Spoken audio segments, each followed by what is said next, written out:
Representation of gender in the media has come a long way. For as long as we can remember, stereotypes have always been a part of television. Over the years, gender activists managed to raise awareness and open our eyes to the harmful effects of gender portrayal in the media. Numerous attempts have been made to promote equality between men and women and to eliminate discrimination. The implementation by corporate media regulators of various policies discouraging negative gender portrayal was a step in the right direction. But why is it that we still see gender stereotyping in the media today?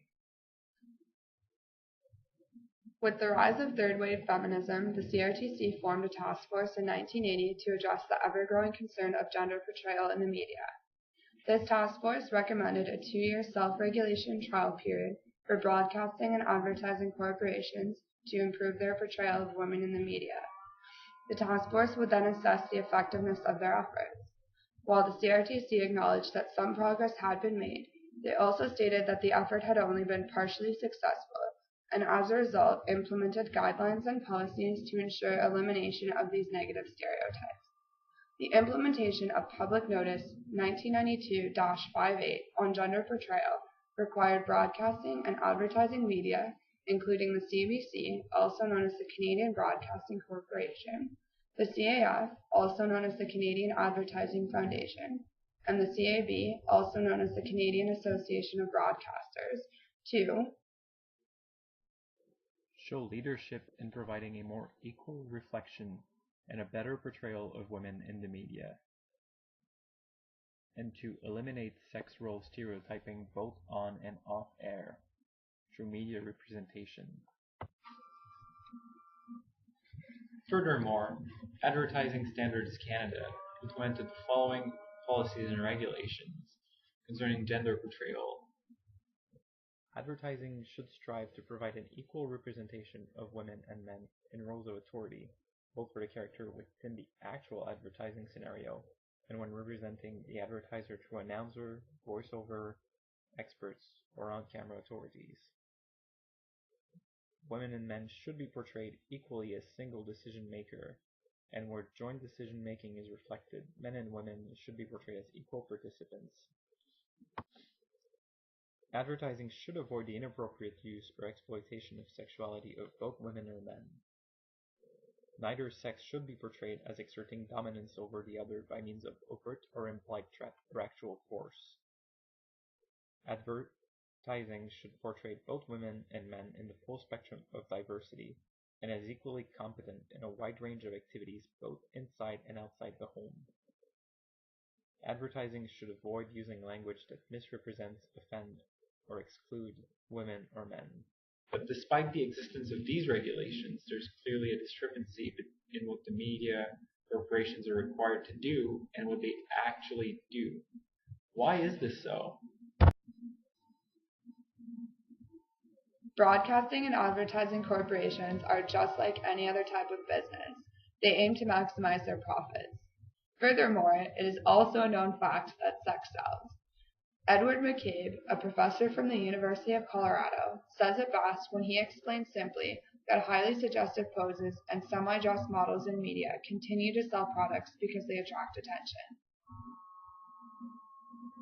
According to Jean Kilbourne, a feminist author and filmmaker from Boston University, and Margaret Lazarus, an American film producer and director from Boston University, women's body parts are featured in print advertisements more often than their faces, whereas the reverse is true for men. According to David K. Dodd, a psychology professor from Washington University, while personality and intelligence are conveyed through images of faces, only attractiveness is portrayed through images of various body parts. Jean Baudouin, a professor of marketing and international business from City University of New York and Baruch College, and Heidi Coons, an English professor at Randolph College, argue that legal issues and the implementation of ethical policies do not appear to hinder behaviors of advertising companies. In fact, these complaints and policies simply seem to challenge advertising agencies to push the limits of the public. So why isn't the industry doing more to crack down on regulating what we see in magazines or watch on television? Well, one theory has to do with the increasing competition between the different media sectors. specifically cable companies and internet. In an era that's beginning to shift more and more online, cable companies are struggling to keep viewers from exclusively using the internet to fulfill their entertainment needs. Unlike television, content regulations and restrictions hardly exist on the internet, making it easier for users to find exactly what they want, when they want it, and by paying next to nothing for it. Tim Arango, an American journalist and current Baghdad bureau chief for the New York Times, explains the internet's appeal over television. With the arrival of internet access as a mass consumer product in the 90s, users can acquire content and services independently of the network operators, a horizontal market structure. Furthermore, the business model of many internet content companies is a two-sided market. They acquire a downstream audience using either cheap or free content. Advertising is their primary revenue source, coming from the upstream side of brand owner and merchants.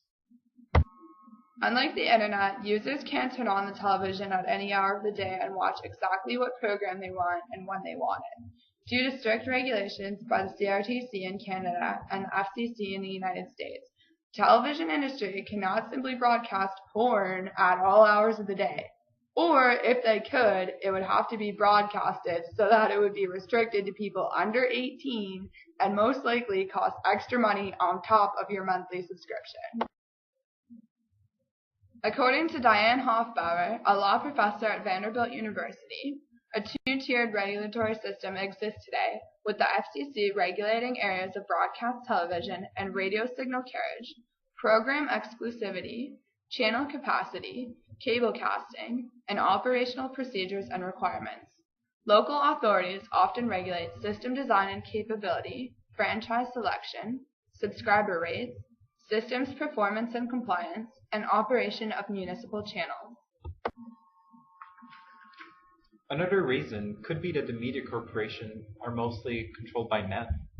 Kathleen Hall Jamieson, a researcher for the Annenberg Public Policy Center, analyzed the 6 biggest media corporations in the United States in 2001 and found that women made up as few as 13% of the top executives, and only 9% of those were on a board of directors.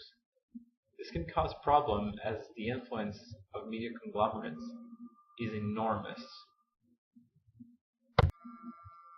As we mentioned earlier, media has the potential to shape our culture. Dennis Thompson, author of the book Discrimination in Popular Culture, explained that the media controls the agenda, deciding what shall be in the forefront of our minds and at the center of our hearts. Therefore, whoever controls the media could shape the messages we receive and what we will inevitably believe.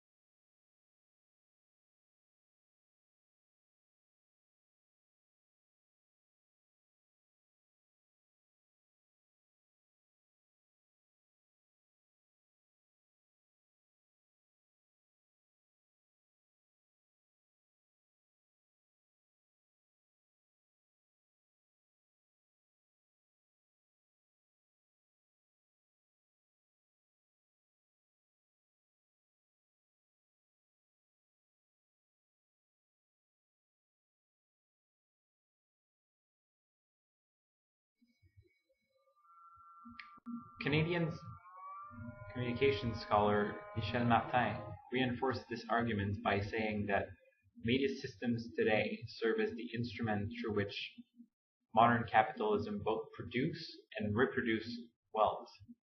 In this instance, it would not be in their interest to show diverse representation of men and women because it's easier to sell a unified single product that would reach the maximum number of people. She also argues that the situation could change and that a better balance of men and women at the executive level decision-making position could lower this misrepresentation. However, as we have mentioned, this is not the case at the moment, but there is potential for change over time. The problem of gender stereotypes in media is a recurring problem in the media industries. All is not lost, though. There is already a theoretical base, political support, and policy in place to reduce these problems. The mechanisms are in place. They just need to be consolidated and enforced to ensure equal representation and the end of gender stereotypes in media.